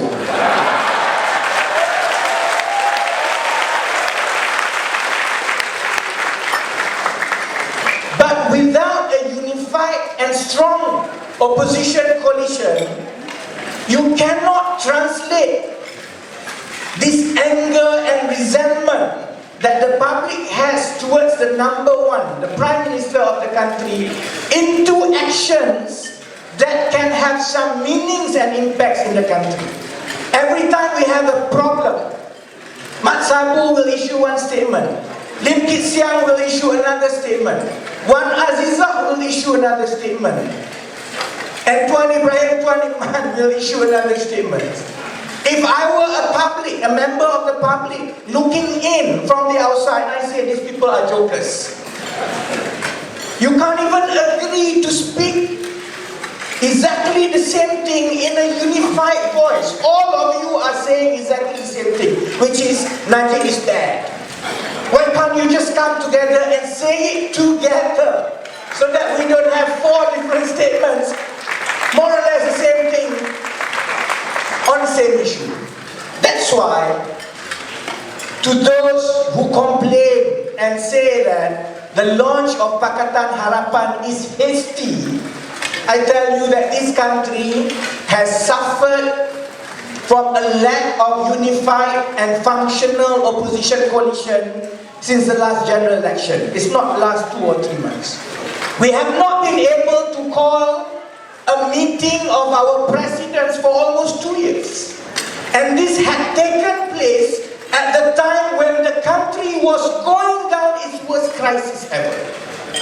I can understand if I were in your shoes and I was away for a few days, again trying to look from the outside, and I said, if I were a Malaysian public, I would lose any hope I have of this country and of its politicians. Because when what is right is very clear, they still cannot find some rooms in their hearts to put away all these differences and focus on what is important to the public. Now that's what you want to hear. Okay, let me tell you what you don't want to hear.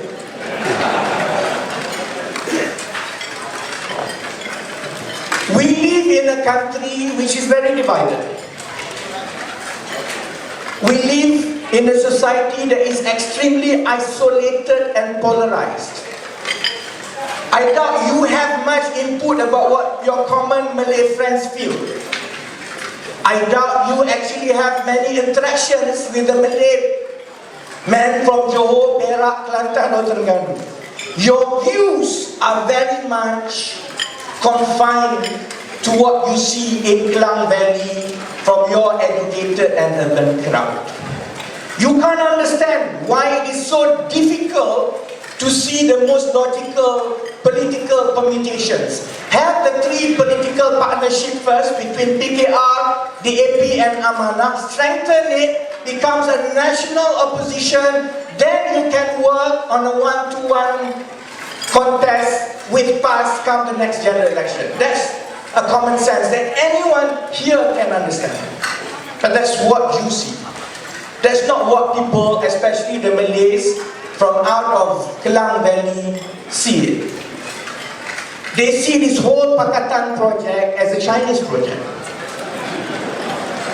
I think they are wrong. They are wrong. I can tell you they are wrong. But that's what they believe. And just as polarized and as isolated they are as much as polarized and isolated as you are. They hardly have any interaction with any non-Malays. They can't understand this issue about corruption because to them it is a lot more important that Malays govern this country. To them, we rather be poor than be governed by the Chinese like Singaporeans. Actually, I was in Singapore and I said, I was in Singapore until today. I sat down with a few of the Malays. I think they are quite happy. So I think we need to get a lot more Malays to go to Singapore and understand actually when the cake and when the pie is bigger, there's a lot more to share. So that they don't fear. But they fear it now. And that's the challenge. I've got a signal that I need to end. And that's, I want to tell you, that's the challenge that Amanah has to carry. That's the challenge that PKR has to carry. How do we go and convince the Malays? Why don't you spend more time in rural areas? I tell you, I don't see my baby as often as I want because I spend too much time in rural Malay heartlands. It's not so much about spending time in rural Malay heartlands. It is about what their perception and going against the negative perception that they have that we have to contest. I can go there and talk every day and night, but they will continue to say Mat Sabu is a DAP stooge. It doesn't matter how many times Mat Sabu went to ISA prison. It doesn't matter how many times we went in lockups to fight for them. It doesn't matter. To them, you guys are Chinese stooge. And that is a long, long, long process. And it is that fear, that I think split PKR. Because there are still a lot of our leaders who feel that in the short time that we have, we will not be able to convince the Malays, who matter as well, in order to deliver that 120 seats that we need, that this is not a Chinese planning, that this is what the country needs to go forward, and race is a question of the past. Some people feel that we will take a long, long time to convince the Malays. And that's why I think the issue of whether Pakatan Harapan is timely, the support that we give to Amanah has become an issue that is a continuing discourse in PKR. And I want to end this like this. I hope you give us time. I think I have never shied away from controversies. I believe that this is the way forward. Whatever some of my colleagues in PKR feel, I think this is the way forward. This is how we forge a united Malaysian society in the future.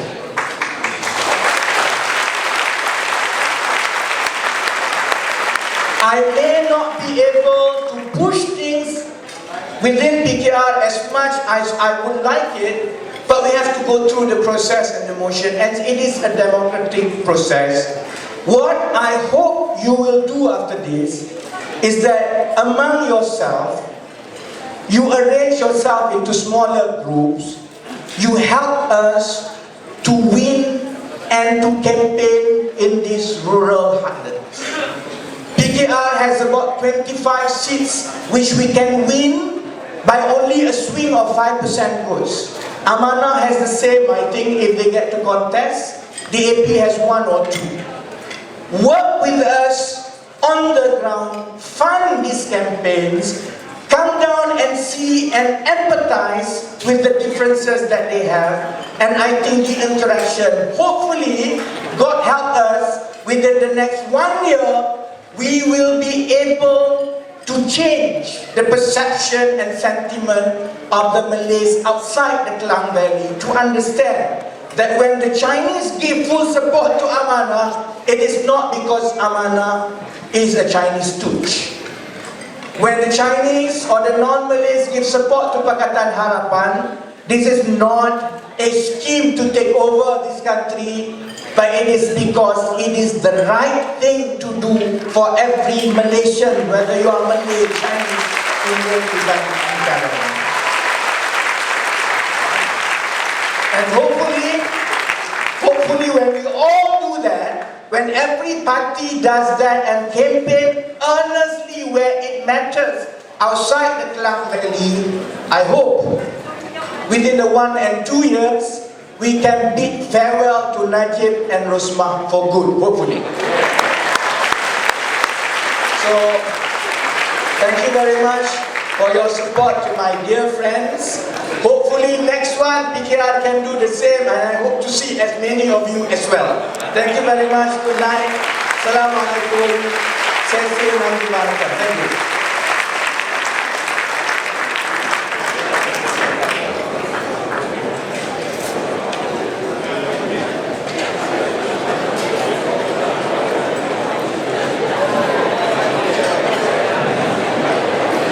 Thank you very much, YB Rafizi Ramli. Is everybody enjoying the food? Is everybody enjoying listening to the speakers? Okay, I'm going to pretend that the yes for the speakers was louder than the yes for the food. So we're about to announce our final speaker for tonight before our Q&A session later on. Can you all guess who he is? You can guess?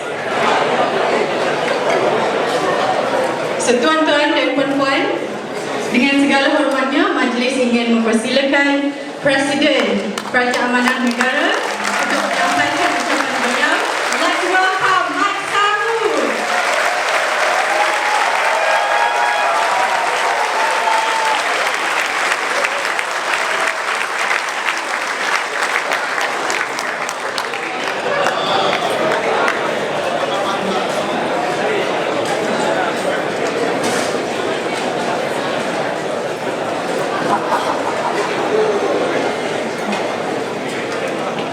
Assalamualaikum warahmatullahi wabarakatuh.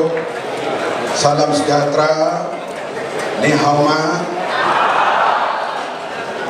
Yang mulia saudari pengacara majlis, yang berhormat Tony Puan, saudara saya Dr. Zul, yang berhormat Grafidi Setiausaha Agung Parti Keadilan, yang berusaha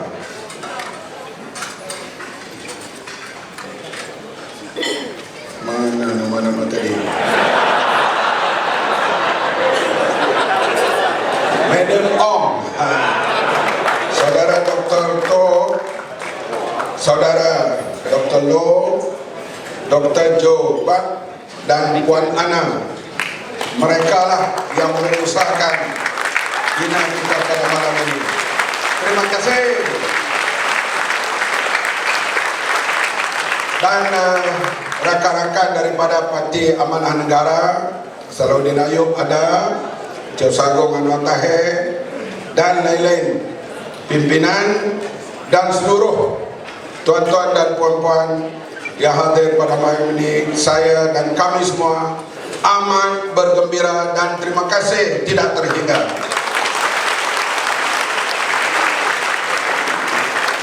Kami memulakan untuk menubuh parti dengan NGO Gerakan Harapan Baru pada bulan Jun. Kemudian 31 Ogos Merdeka Day kami isytiharkan kami ada parti, yaitu Workers Party, parti pekerja yang kami ambil alih. Terima kasih kepada saudara Gopalan. Mana dia? Parti itu beri percuma kepada kami, not even 1 sen. Cuma dia bagi syarat, with condition. Bila ambil parti ini, jangan sekali-kali sokong UMNO dan Barisan Nasional. We will fulfill that condition. Jangan bimbang, Gopalan. Saudara-saudari yang dihormati sekalian, 16 of September, Malaysian Day, kita lancarkan parti. Dan kita memohon kepada ROS untuk tukar nama parti kepada Parti Amanah Negara dan simbol A berwarna orange. Tadi pengurusi kata orange itu pasukan bola yang kalah di England. No, pasukan Holland yang pakai orange ini.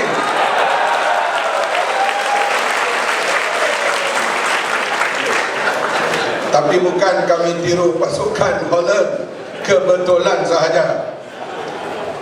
16 hari bulan kita lancarkan parti, memohon penukarannya. Last Thursday, 5 hari yang lalu, ROS telah luluskan semua permintaan kami. Terima kasih. Dan sekarang parti kami bernama Parti Amanah Negara, singkatannya Amanah.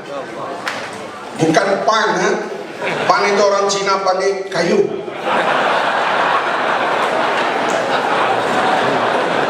Betul? Jadi singkatannya Amanah. Saudara-saudari yang dihormati sekalian, parti baru ini terus mengulurkan tangan kepada DAP, kepada PKR. Kita terus bermesyuarat dan terus kita lancarkan Pakatan Harapan.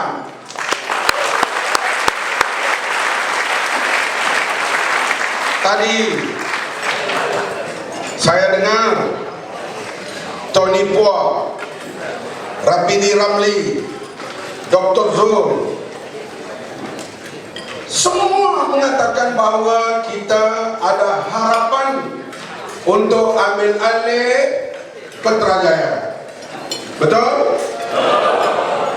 Bagi saya it's not easy. Saya susah hati. Bukan senang.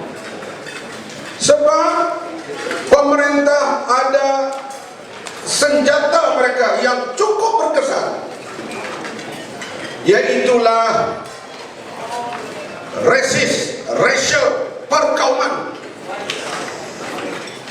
Perkauman ini dipropagandakan oleh pemerintah. Racial. Musuh kita yang paling utama sekarang ialah perkauman dan rasuah.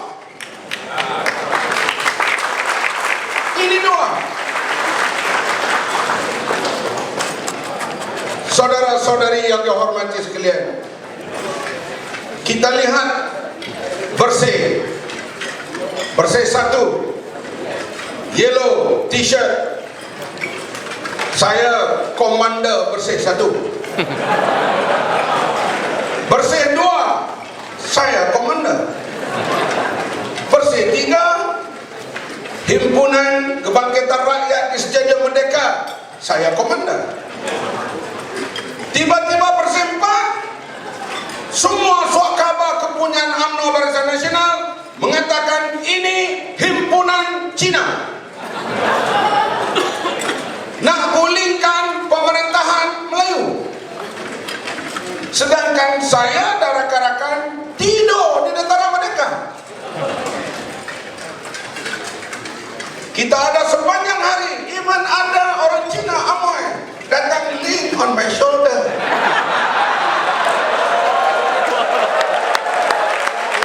Kenapa? Bagi dia tak harapkan pada orang lain untuk dia sandarkan negara ini kepada orang seperti Mama dan orang seperti kita semua. Tapi ini main isu perkauman yang cukup dahsyat.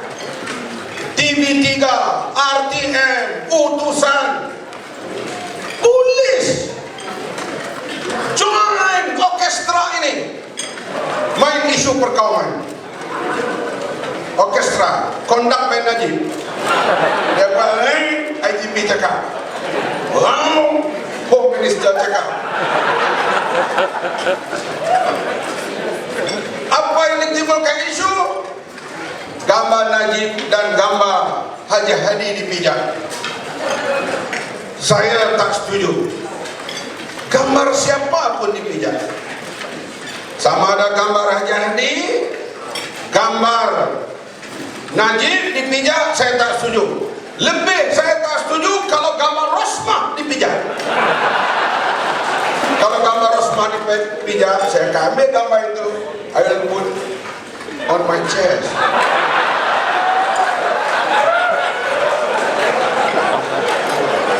Kita tak setuju. Tapi inilah orkestra yang dimain. Himpunan Cina menghina pemimpin Melayu. Tetapi surat khabar TV3, RTM, IGP diam bila gambar Lim Guan Eng dipijak, bila gambar Lim Kee Siang dipijak, bila gambar Lim Guan Eng dibakar, bila gambar saya dipijak. Artinya ini permainan perkauman, sehingga kita menjadi takut untuk pergi ke lawyat, takut nak pergi petaling. Kerana apa? Karena ada berbagai jenis orang memberi amaran, kononnya pertumpahan darah akan berlaku. Inilah isu yang dimainkan apabila UMNO lemah. Sekarang Dr. Mahathir kata Najib must go. Najib letak jawatan hari ini, besok mata wang akan naik. Hero Melayu, hero UMNO, bekas Jawatan Agung UMNO Samsi Jonin, dia pun cakap Najib must go. Itu Dan yang paling dahsyat sekali, majlis Raja-Raja Melayu. Selalunya penyimpan mohon dia keluar satu kenyataan bila nak puasa, bila nak hari raya. Setelah majlis Raja-Raja bermesyuarat diperkenankan oleh semua raja-raja dan sultan-sultan, maka dengan ini saya mengisytiharkan hari raya pada tahun ini jatuh pada 5 Januari tahun 2015. Contoh begitu. Tahun ini penyumbang mohon raja-raja mengisytiharkan kerajaan mesti selesaikan 1MDB.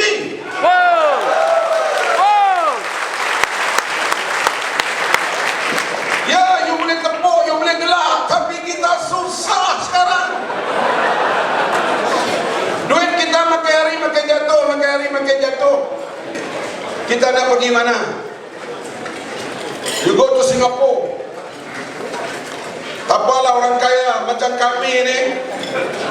Kita nak makan mie goreng, kita tengok mie goreng $4. Kita kali dengan RM3.20. Oh ya, RM13. Oh. Teng ais $2 kali dengan 3, RM6.50. Oh. Kita ambil telur goreng, ambil sayur, makan tengah hari sudah RM25. Kita pergi hotel Choknya. Tengok $150 kali dengan 3, $450. Sana 3 star, sini kita dapat 5 star. Lebih baik kita duduk di Johor, naik bas, pergi Singapura, beli belah ke buat program mesyuarat, balik tidur di Johor. Orang Johor pula bila pergi market Masalah, dia compete dengan pembeli daripada Singapura. Orang Singapura bila dia datang Johor baru, dia jadi buruh. Dia tanya ikan bawal, ini bawal putih berapa sekilo? RM40 sekilo. Cheap. Dia tanya ikan tenggiri berapa sekilo? RM30. Cheap. Dia tanya ikan kurau berapa sekilo? RM35. Cheap. You masuk wet market, you dengan chip. Orang Singapura lah membeli belah.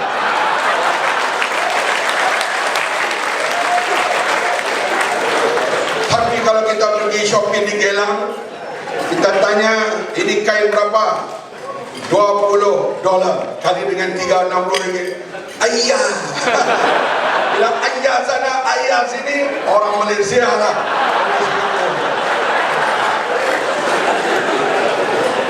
Saudara sekalian, hari raya korban baru ini saya pergi korban di Thailand. Saya ada keluarga, raya kedua, raya ketiga saya pergi ke sana. Saya bawa RM10.000 untuk beli lembu dan kambing. Sepatutnya saya dapat RM100.000. Kali ini untuk RM100.000 Cina yang tukar di satu, dia kata you kena bagi kepada saya RM12.120 baru dapat RM100.000. Artinya tahun sudah dengan tahun ini saya rugi RM2.120. Saya tanya Cina itu, kenapa ini murah sangat uang kami? You tanya lagi, you punya Perdana Menteri rasuah. Dia pula ceramah politik kepada saya. Saudara-saudari sekalian, saya nak beritahu kami daripada Parti Amanah Negara bersama dengan Keadilan dan DAP, kami telah buat persetujuan bersama dulu dan akan buat lagi, yaitu kita tidak pergi kepada perkauman. Hak-hak bumi putra, hak-hak Melayu yang terjamin dalam perlembagaan akan kita pertahankan. Setuju atau tidak? Ini tuduhan Parti Amanah Negara menggadai bangsa Melayu. Pakatan Rakyat kalau memerintah, kalau UMNO kalah, DAP perintah Malaysia, Tony Po akan jadi Menteri Keuangan, Lim Kim Siang jadi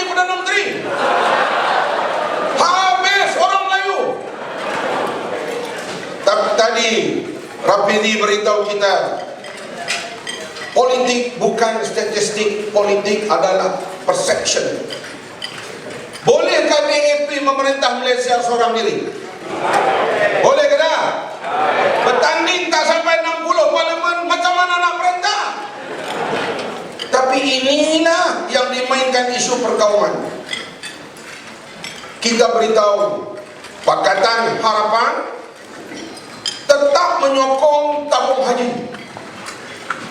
Tabung haji satu organisasi yang baik yang diilhamkan oleh Profesor Engku Aziz. Yang kita tentang bukan tabung haji. Yang kita tentang ialah penyelewengan tabung haji.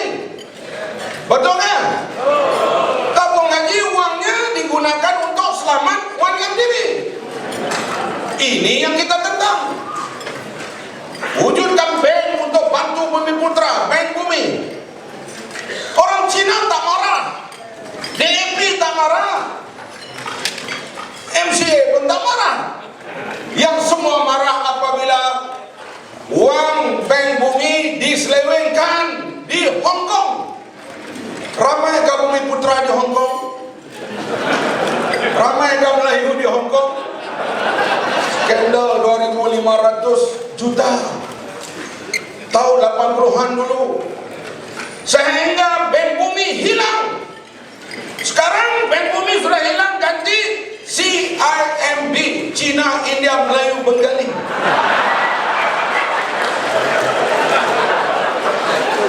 Ini bukan perbuatan DAP, bukan perbuatan orang Cina.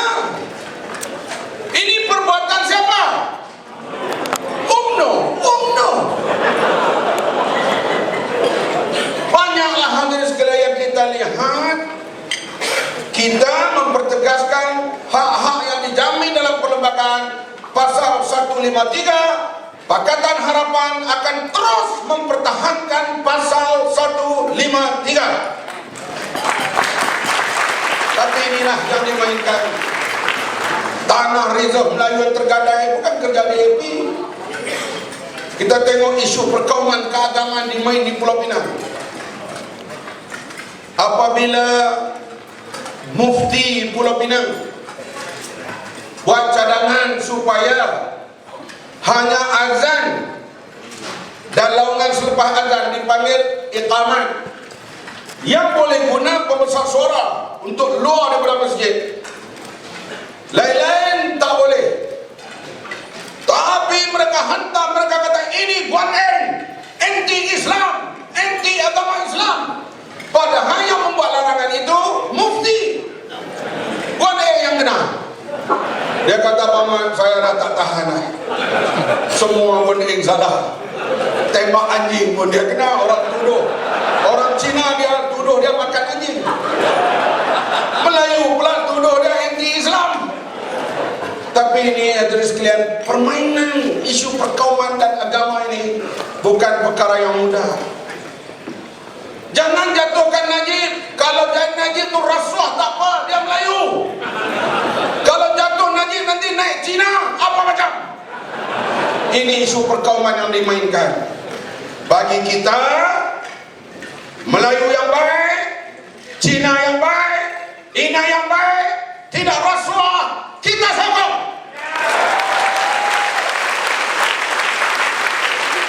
Cina jahat, Melayu jahat, India jahat,